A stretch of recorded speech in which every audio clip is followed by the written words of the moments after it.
We're holding.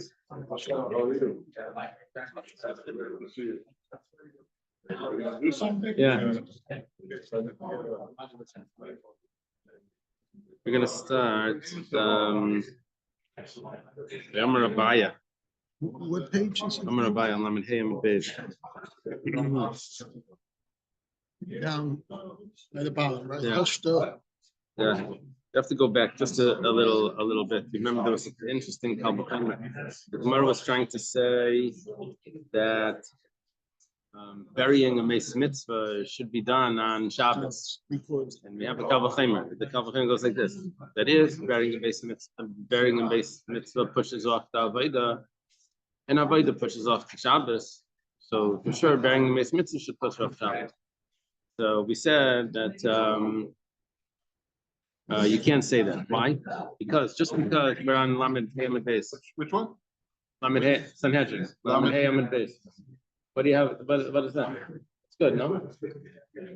So what comes out is like this. We said that no, because Ritzicha, if someone murders, that pushes off Avodah, because you take him away from the Avodah to put him to death, but you don't put him to death on Shabbos. You see that just because something pushes off Avodah doesn't mean that it pushes off Shabbos. So that ruins the Kalbachim. We were saying that, if it pushes off Avodah and Avodah pushes off Shabbos, then for sure it should push off Shabbos. We say no. I'll take some seltzer.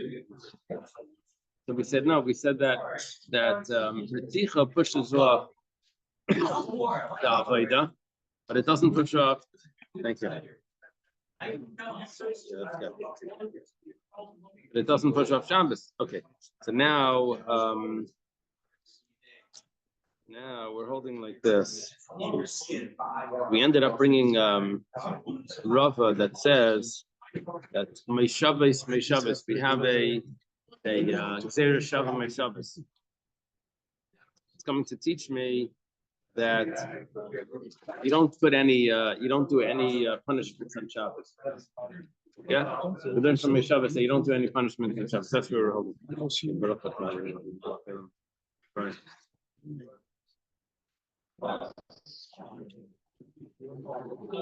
Amar Abaya. It's me. Amar Abaya. It's Amid Beis. Towards the bottom.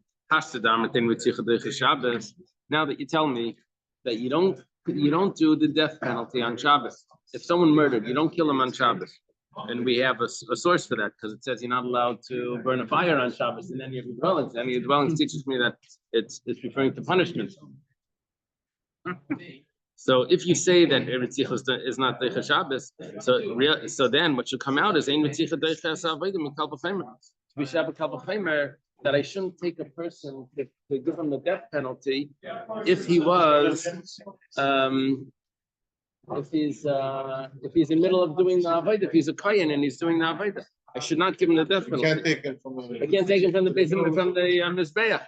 I have a pasuk. We'll have to figure out what we're going to do with the pasuk because the pasuk says, "Mi mizbech you do take him." So the Kalbachim, Abaya's Kalbachim goes like this: Ma Shabbos nitzas b'nei Avodah. If Shabbos gets pushed off because of the Avodah, which means that I'm able to do work in the Beis Hamikdash on Shabbos, but Ein Ritzicha Deicha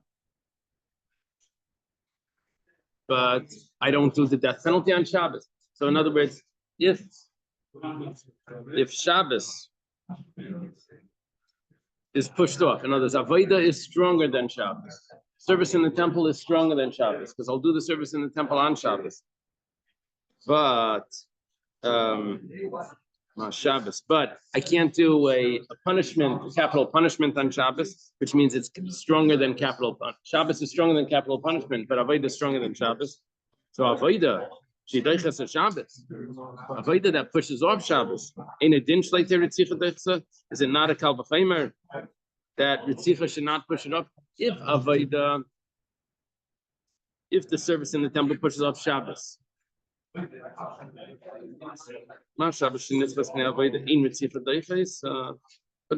I don't do the death penalty on Shabbos, which means that if I would have the comparison here. Sicha.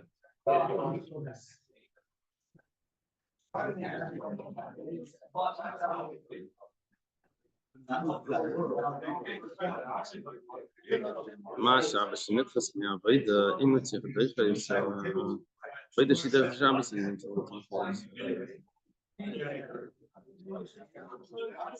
We're just reversing the previous kavachon.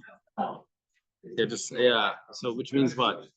What are we saying then? That We're saying that Ritzicha doesn't push off Shabbos. Okay, now what we want to say is that Ritzicha should not push off Avodah either. I shouldn't take him away from his Avodah to get him killed. Now, why would I say that? Because if Shabbos, if Avodah pushes off Shabbos, Avodah pushes off Shabbos, which means Avodah is stronger than Shabbos, but Ritzicha is not stronger than Shabbos. Right. That should mean that Ritzicha is also not. Then it's not stronger than Avodah. Then sure, so that's the point. Right. If Avodah is stronger than Shabbos, Ritzicha is not as strong as Shabbos. So then Ritzicha is for sure not as strong as Avodah. It for sure shouldn't push off Avodah. So therefore, if there's a kohen that's doing the service, you should allow him to continue and not take him to get killed. So we're comparing murder with other. We're comparing. We have three things that we're playing with so far. Taking someone to get killed on Shabbos, Ritzicha, or taking someone to get killed. And now there's two options. Either it's also Shabbos, which we already said that you can't take him on Shabbos to get killed, or he's in the middle of doing the Avodah in the Beis Hamikdash. So now we're saying that since Avodah pushes off Shabbos, and that means that you're allowed to work in the temple on Shabbos. But Ritzicha, you don't get him killed on Shabbos if someone murders. So for sure you don't want to kill him if he's in the middle of the Avodah. Okay, now. Well, how do you make this? It's not apples and orange. It's apples and orange. One's Ritzicha, one's a Beis Mitzvah. One is positive and one is passive. No, we didn't discuss the Beis Mitzvah. Yeah, Beis Mitzvah was in earlier.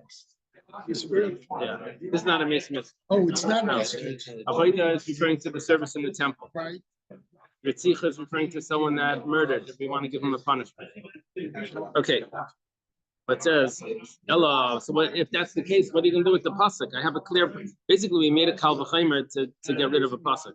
He said, but 1 second, but what are you going to do with the pasuk? Ella, what are you going to do with the pasuk that says that you take him away from the mizbeach to put a person to death? I mean, he's a kohen. You take him. Now you're telling me a kal v'chaimer that you don't do that. So what are you going to do with the pasuk that says that you do that? Who the carbon yachid? Who is the in history? Who was the kohen that ran to the Beis Hamikdash? He held on to the. Who in history was it? Oh, David. I don't think it was a kohen. Oh, wasn't the kohen? Was it Yoav? Yoav ran to the Mizbeach. Yeah, Daniel, you're with me. It was Yoav, right? Yeah. Yeah, and they took him away. He learned. Oh, maybe he was saying Me'al the. We learned over here, Me'al Mizbechi, you don't take him. Yim Mizbechi, you take him. If he's on top, you don't take him. Anyway, how long can he do the Avodah? We wait a few minutes. Okay, Hula Carbon, the Gemara answers Hula Carbon Yachid L'Leidachi.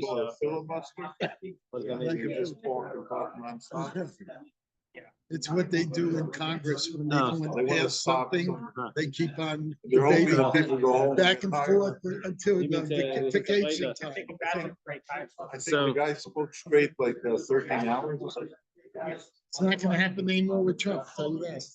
The Hula Carbon Yachid L'Leidachi Shabbos. What we did was we said that the pasuk of Miyim Mizbechi Tikachan Olamas, that we're going to take him away from the altar because he's deserving the capital punishment. That's only if he's in the middle of a private sacrifice. Now, what happens now is that since a private sacrifice does not override Shabbos, which means that the service in the temple that we were saying overrides Shabbos. We don't have the kal v'chaimer now. because the Kal V'chomer was that if the service in the temple is stronger than Shabbos, but taking someone to get killed is weaker than Shabbos. So for sure you don't take him away from the service in the temple. Now we're saying that no, the service in the temple is not stronger than Shabbos because we're talking about an individual sacrifice which is not brought on Shabbos.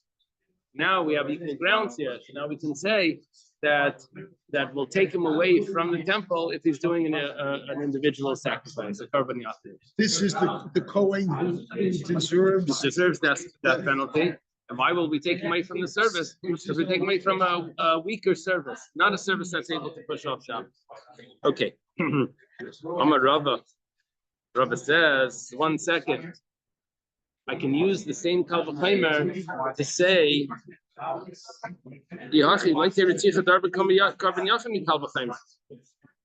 we shouldn't be able to push off korban yachid. If he's in the middle of doing the service, we shouldn't be able to take him away to give him capital punishment, even if it's the service of a korban yachid. It goes like this. My Yom Tov, Rabbi's going to explain this Kal V'chomer's kasha. The only problem is that there's going to be a pasuk.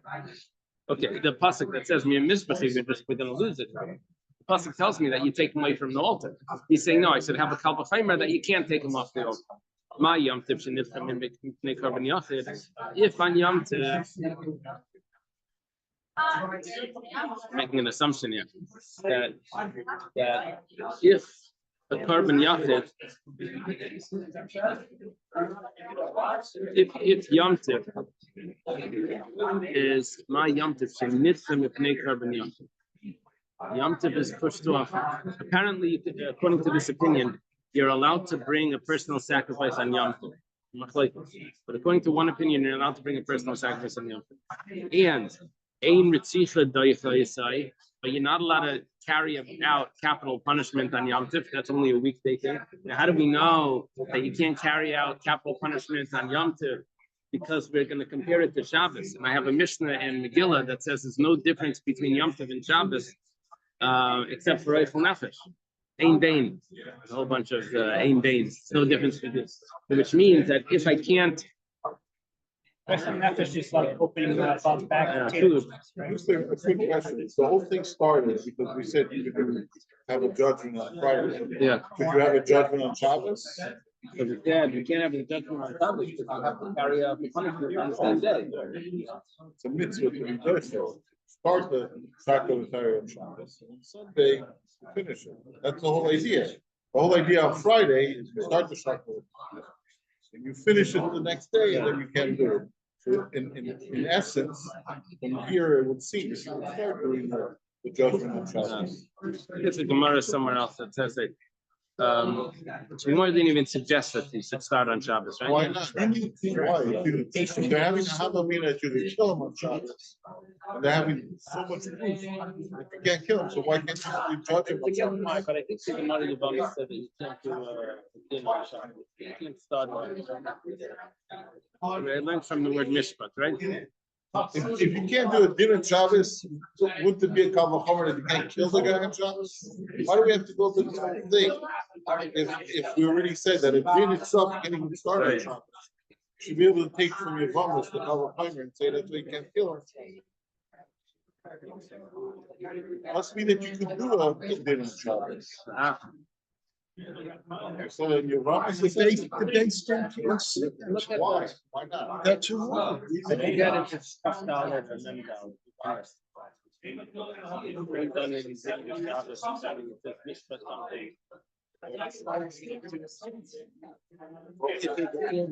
Okay, so if Yom Tov is pushed off because of a korban, right? And Ritzicha, you're not allowed to do on Yom Tov, which means that what's the hierarchy here? We're going to have the korban yachid, an individual korban, pushes off Yom Tov. Ritzicha does not push off Yom Tov, so for sure Ritzicha shouldn't push off the korban yachid. So ein Ritzicha doicha oisai korban yachid shudaicha. Let me do this again. My Yom Tov they carbon yachid ain't with you face. Do you have a pencil? I have a pencil. I have a pencil. Face carbon yachid. Should Daiches as Yom Tov and it didn't like the Ritzicha Daiches for sure. Ritzicha should not push off a carbon yachid, right? So the Gemara says, "Funny, Chalaman Damar in the Daram in the Daras and the Davis craving by Yom Tov." I have a simple teretz. I can say that the whole premise is wrong. The whole premise was that you're allowed to bring karbanas on Yom Tov. But if I drop that premise, then I lose the Kal V'chaimer. And then I would say that the pasuk that says that you take him away from the altar to get him killed was talking about the carbon yachid. But if I say that a carbon yachid is brought on Yom Tov, that means it's stronger than Yom Tov. Then I'm going to have a Kal V'chaimer and I'm going to lose the pasuk. I won't be able to apply the pasuk and also have the Kal V'chaimer. So Elaman Damar Nadarim Nadavis Craving by Yom Tov. But according to the opinion that says that regular sacrifices, individual sacrifices, are brought on Yom Tov, that means the individual sacrifice pushes off Yom Tov. Taking someone away to be for capital punishment does not push off Yom Tov. So for sure, capital punishment should not push off someone that's in the middle of bringing a sacrifice. What's he going to say? What's he going to use? What's he going to do with the pasuk that says that you take him away from the altar? Rava says,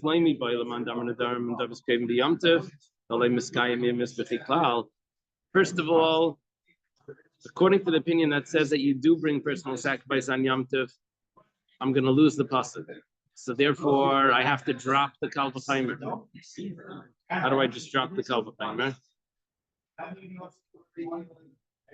The pasuk is Eiker, is uprooting the Kal V'chaimer. The pasuk is telling me not to do this Kal V'chaimer. That's what the pasuk is saying. That's we're going to need to say that you're going to take him away from the altar to get him killed. Now, according to this opinion, it would be when he is bringing an individual sacrifice. But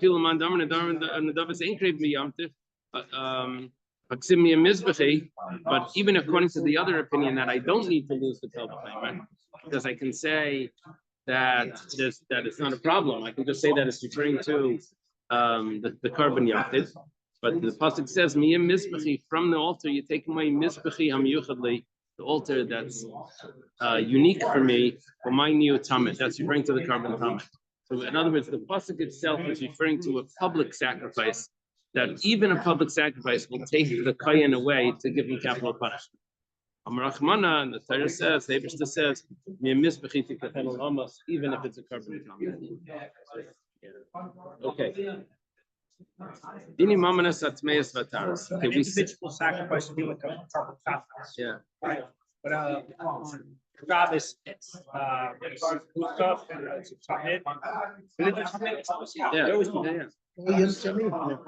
Okay, now it says like this. Dini Mamanas Atmeis Vataris. It says that when you start when the court starts the session, who's going to speak first? So we said it depends what type of case it is. If it's a dini mamanas case, a monetary case, then we say that we start from the greatest judge. He speaks first. If it's dini nefashos, then you start from the lowest judge. He's the one that gives his opinion first. So the Gemara says like this. I'm a Rab. Rab says, I was in the counting of the court of Rebbe. Yeah,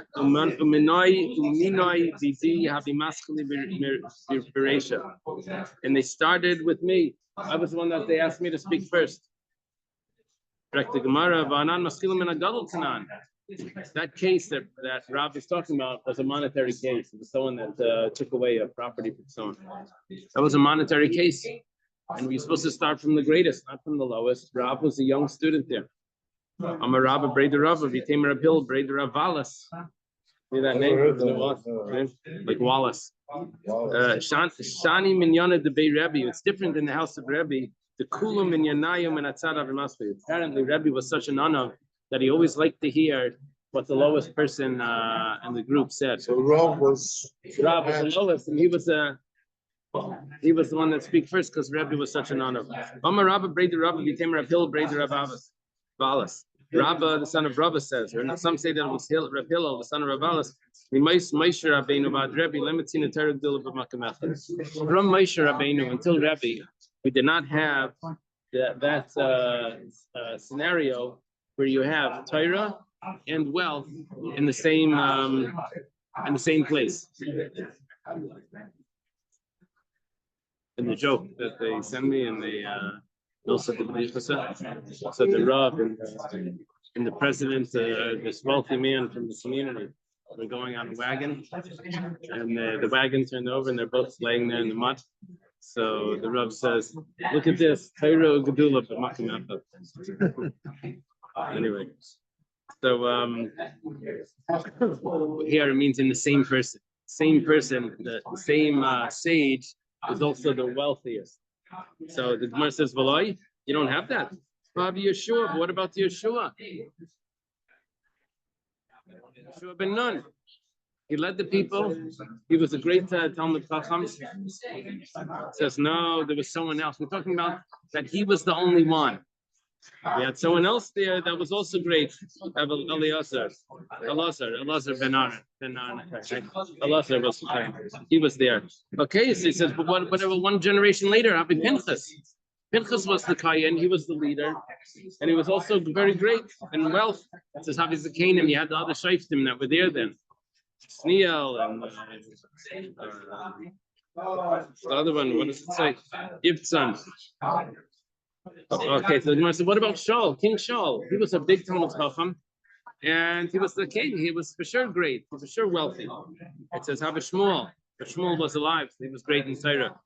Or Nachnafshi, but it says Shmuel died while Shaul was still alive, right? It was a year before 6 months or something before Shaul died. It says Kulashani Kamina. We're talking about someone that his entire life he was the only one that had the greatness, both tables together.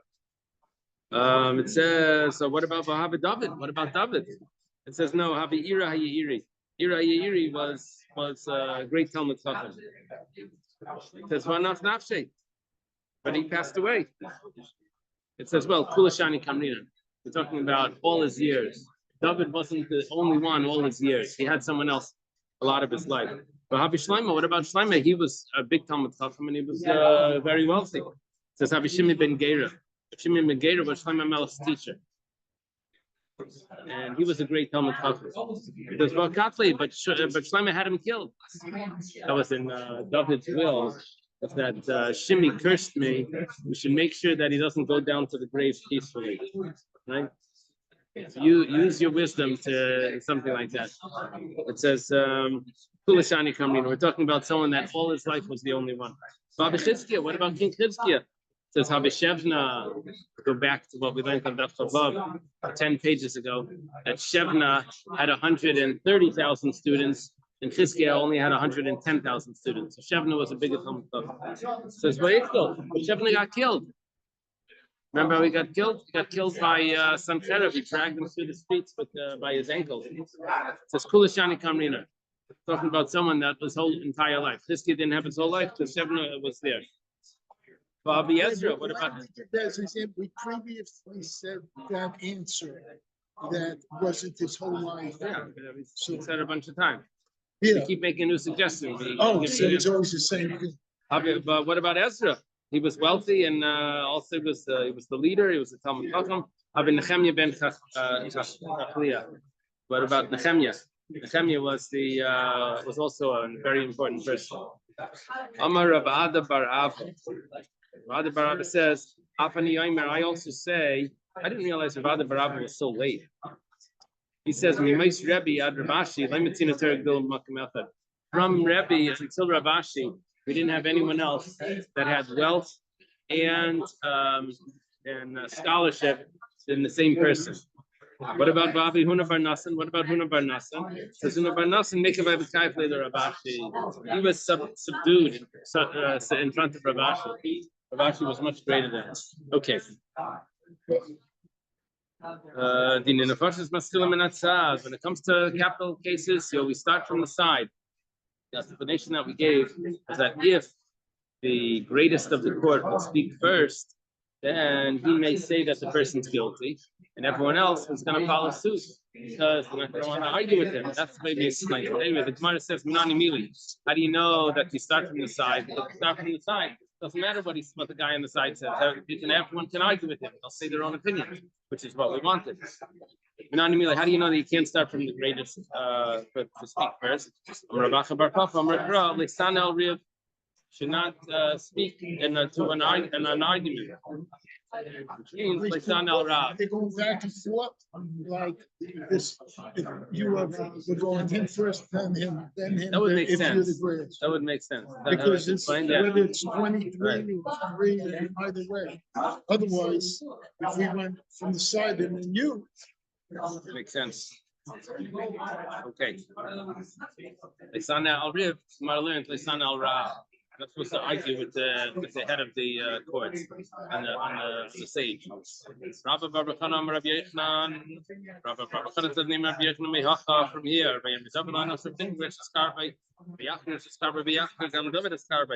I think this is by Abigail's husband.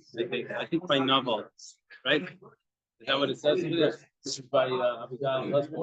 So David put on his Naval's insubordination to David. Yeah, he was. David had treated his men so well, and he didn't treat David well. He cursed them. Anyway, they were ready to kill him. So they put on their swords and Abigail stopped them. Right? So it says over here that each man put on his belt, which meant they put on their swords, and David also put on his sword. What does it mean by that? That means that David was the one that was going to Paskin last. So he put on the sword, that meant that we're making a judgment if he gets a death penalty. David didn't speak first. David put on after everyone else. That's it. Amar Rav. Rav says that a teacher can teach a student what he thinks is the halacha, and then they can paskin. And then what's going to happen? You're going to have two people here that have like as if you have two opinions. Because 1 second, that's not going to be two opinions. That's going to be one opinion. If the teacher teaches him what to say. Where's the question? When it comes to these types of cases, when it comes to purity or impurity, a father and a son, a teacher and a student, we count them as two. When it comes to monetary cases and capital cases, when it comes to lashes, where you actually have to count. You need a certain number. You need 3. You need 23. You need 5 or 7. Iber shana, right? They're only counted as 1. What are you telling me that the teacher teaches the students and then they're counted as 2? I have a clear mission that says they're counted as 1. That's what we said. Yes. What was Rav talking about? In Rav Kana Ravasi, a type of student like Rav Kana and Ravasi. The legamre the Rav habitzrichi. They needed Rav's teachings that he had from tradition. However, the Svari the Rav habitzrichi, but they didn't need Rav's logic. They could understand on their own. They just didn't have all the information. Because such a type of student, he would be counted as another opinion. But if he's a student that's just receiving everything from the teacher, then he would be counted as the same opinion. Amar Rabbo says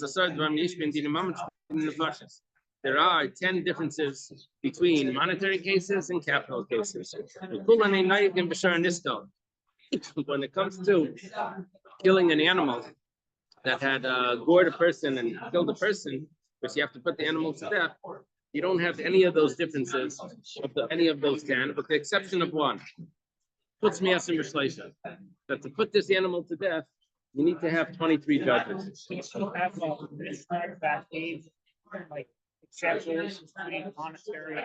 the last Mishnah gave 10 differences. Now, the first Mishnah, the Masechta, we spoke about putting this ox to death. We said, Misas a violent, Kach Misas a sure. The way the master the way the person is put to death, that's how his ox is going to be put to death. Just like he's going to need 23 judges, so too the ox is going to need 23 judges. Well, so that's only one thing, but everything else is going to be a regular monetary case. How do you know this? Don't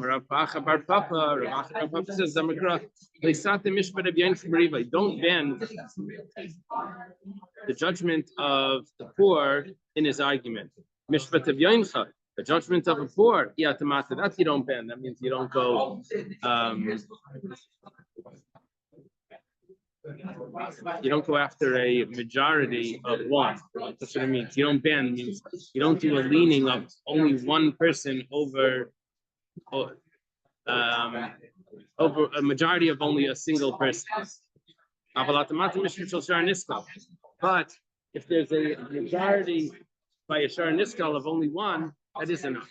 Which means that the other differences between capital punishment and a monetary punishment, other things had to do with how many judges I need them to make a majority, if it needed to be one or two. So here's an example of where I don't need two, I only need one. And here's an example of that the differences between capital punishment and monetary punishment don't apply to the Shara Niska. So you only need one judge? Yeah, you'll only need one majority of one, not a majority of two, which usually I need. Can you take a video again? So majority of one, you still need 3 judges? I need 3. I need 23, but I only need 10 and 12 and 13, not 11 and 11 and 12. Cameras on me, right? What is that? Cameras facing me. Yeah.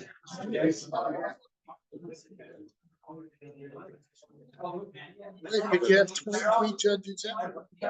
No, but if they say that he's innocent and 12 say innocent and 1 says guilty and 11 say guilty, then we'll accept it like that.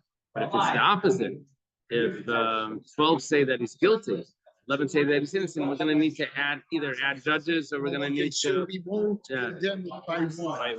One is not going to be a good enough majority. I'm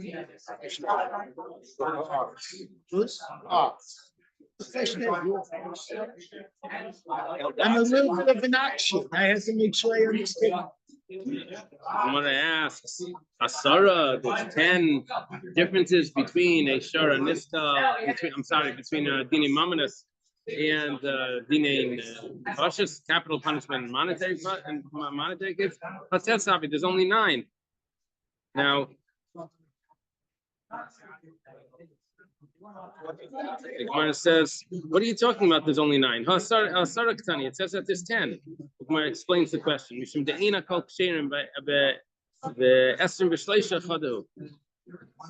Gemara thinks that 2 of the items that are listed are really the same concept. Same concept. And that is that you need to have judges on capital cases need to have lineage. You can't be a mamzer to be a judge on a capital case. Now, the fact that we said that there's 23, and that's going to come up soon. The fact that we said that there's 23, and the fact that we said that not everyone can judge it, that sounds like the same thing, because the judges of such a bezdin need to be with yichus, and not everyone can judge it means also that you need to have yichus. That's the same thing. Okay, so that's why we thought that there's only 9. My answer is but there is another case which makes 10. So Tanya was taught in a brisa. In the Sanhedrin, you can't have an older person that doesn't even remember what it means to raise children. And the saris means someone that is a unit. Okay. That must be so that they can relate to younger people. Right. And they have to be more compassionate. Or someone that never had children also can't be a judge. Yeah.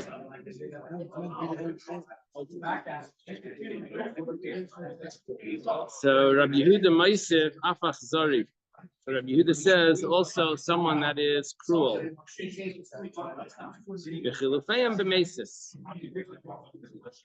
The opposite is by a masis that we would like to judge him the strictest, and we want someone, we don't want to find any leniency. So these people we will use for a masis, someone that convinces other people to worship idols. The Rahman Amar, because the Pasuk says, the Eibishter says, we should not be compassionate on him. Okay.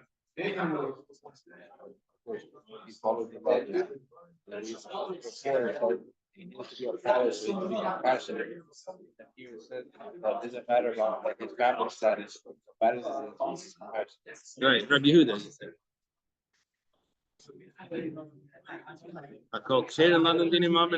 To say that everyone is able to do monetary cases.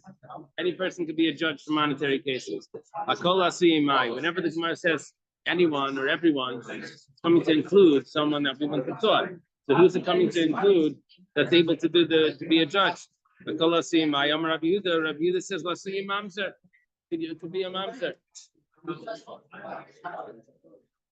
The Gemara says, what are you talking? What are you saying? That's what our Mishnah is saying. They already told this to me.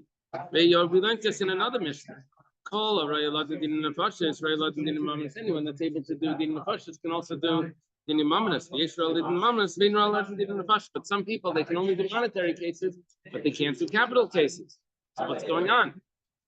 So why do you have to say it twice?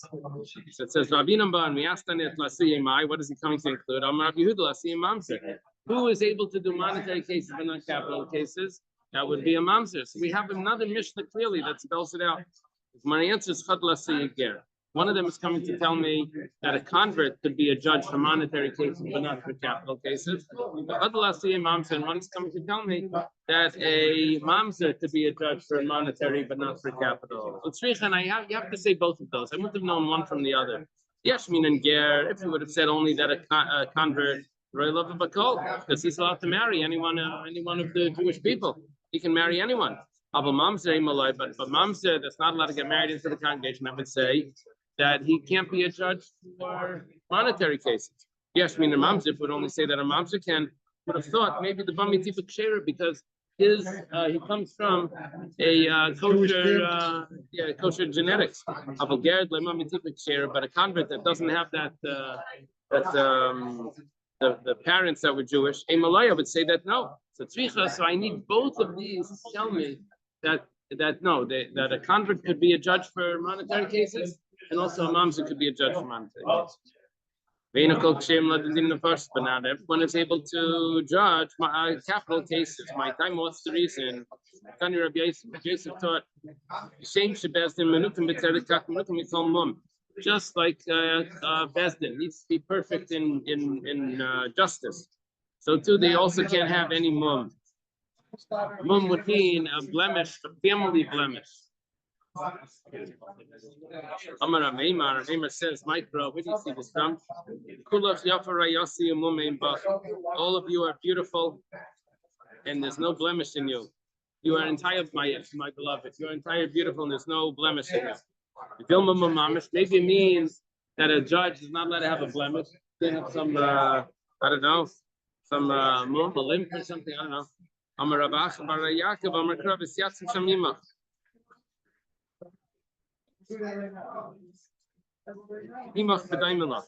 I already know that they can't have a mum. That I know from somewhere else. It says that they will sit there with you. They will stand there with you. That means that they have to be like you. Maybe that's specific by giving of the Torah. No, and that's when you were separating the elders, the Zakanim. That's interesting. What? That's very interesting. What did you want? Placeless maybe discussing that. Yes. Or he was healed. No, he said He wasn't healed in Matar. Oh, when they had to do, but they all heard it from Hashem first. Moshe just repeated it, right? Didn't Hashem say them all? And Moshe repeated it? Gemara says maybe that was because of the Shekhinah. It's not only by the Shekhinah when he was by the 70 elders, but it's even by Yisrael when he had the judges. But there it says, they will carry with you the burden. And those were not people that were getting Moshe's spirit on them. So therefore, every judge needs to be someone that doesn't have a mum. Two types of mum they can't have. They can't have a regular mum, and they also can't have a mum in lineage. Okay. Now the Mishnah says, Sanhedrin Haisa Kechatzi Gaira Nagula. The Sanhedrin was like a semicircle, similar to half a threshing floor or granary. It was like some round thing. So they couldn't have sat in a it's what I was going to say. Kadesh Yirayim does that. So that they should be able to see each other. The judges didn't sit on the floor, the students sat. So that they should be able to see each other. But is it that they see each other or they should see the litigants? 1 second. If you would make a full circle, then you wouldn't be able to see the litigants. But Half won't. That's why they did a semicircle where everyone can see the litigants. Sorry? Yeah.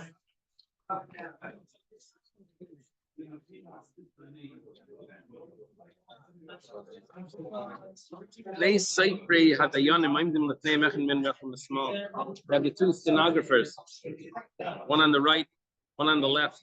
And they write down the words of the one that say find guilty and the ones that exonerate. So they're not writing the same thing. One is only writing the positive aspects, one's writing the negative. Rashi says that both of them wrote both. And they wanted to be able to compare their notes in case there was a mistake. Rabbi Yehuda Aimer Shleisha. Echad Kaisiv Divrim Mizak, and Rabbi Yehuda says different. Yehuda says that one of them wrote this person's words, the one that vindicated. Echad Kaisiv Divrim Mechayv, one that was made guilty. Shleisha Kaisiv Divrim Mizak and V'Divrei Mechayv. And the third one, he wrote both. There were 3 rows of students of Talmidei Chacham that would sit before them. Each person had a specific place where he was supposed to sit. What's it called this way? If one of the judges passed away and they needed to replace him, so they needed to give smicha to one of those students. This is during the trial. Could be during the trial. But it doesn't say during the trial, it's whenever it was. No. So let's call this Mesimchin Min HaRishayna. They take from the front row, they take one and they give him smicha and they move him up. So it was Echad Min HaShniya Balei LaRishayna. Now, because there's one missing now in the front row, so they take from the second row and they move him to the front row. And then one from the third row, because he said there were 3 rows. One from the third row would now go to the second row. Now, he wouldn't sit in the empty spot. He would have to, every single person here would have to move. Everything moved. So you're just moving the row. You move everyone. Because I have to move up everyone from the back this way and then this way and this way, right? So that's why someone from the next row moves up, because all of a sudden there's an empty spot at the end. Because everyone moved to the right. Right, but it's not just like you get this guy to stand up and sit in that, because the position in the row was also, they must have done the standardized test where everyone in Torah, where everyone gets a grade. So they had different grades. So whatever grade you got, that's where you sat in there. That's what seat they gave you. So. Balei LaRishayna.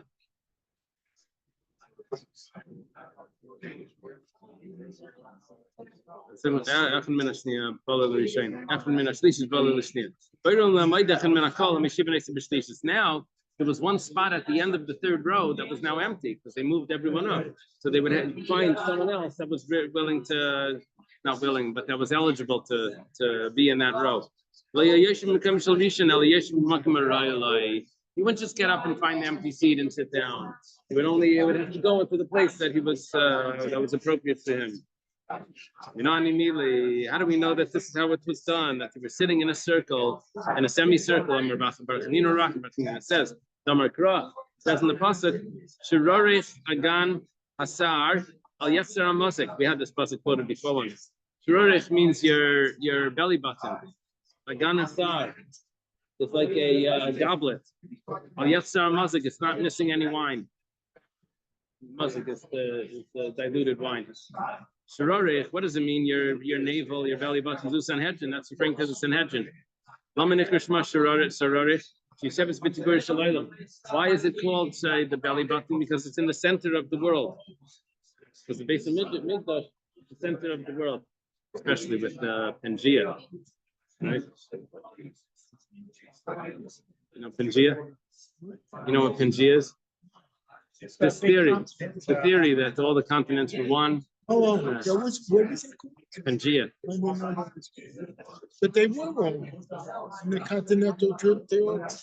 Yeah, I put that puzzle together. They all fit. sure, it's a theory, but it's good. It's a very It has to be. strong. Okay. From underground and this and that, it's very close. You have it 5,000. Okay. Okay. Speculation. Okay. Stick Africa right over there. You know, they all fit pretty close, pretty Good. close. If you include what's on the wall. Right. So Shirorich Yesheves B'Tzibur Shalem. Why is it called a belly button, a navel? That is in the center of the world. That's the Sanhedrin. It's right there in the base of Mikdash, the center. Agan. What does it mean? Agan. Agan, I think, is a type of vessel, a goblet. Agan Shimagina Al Kolam. We're calling it a goblet. So we're saying it's called Agan because it protects the whole entire world. Like Megan is to protect. And Hasar, why is it called Sahar? But over there it probably says shining goblet, right? So Sar, she daimel Sar, because it's similar to the moon. Similar to the moon because it's in a semicircle. Al Yechzer HaMazak, it's not missing any wine. It's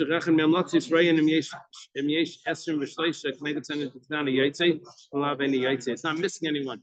Because if someone is going out,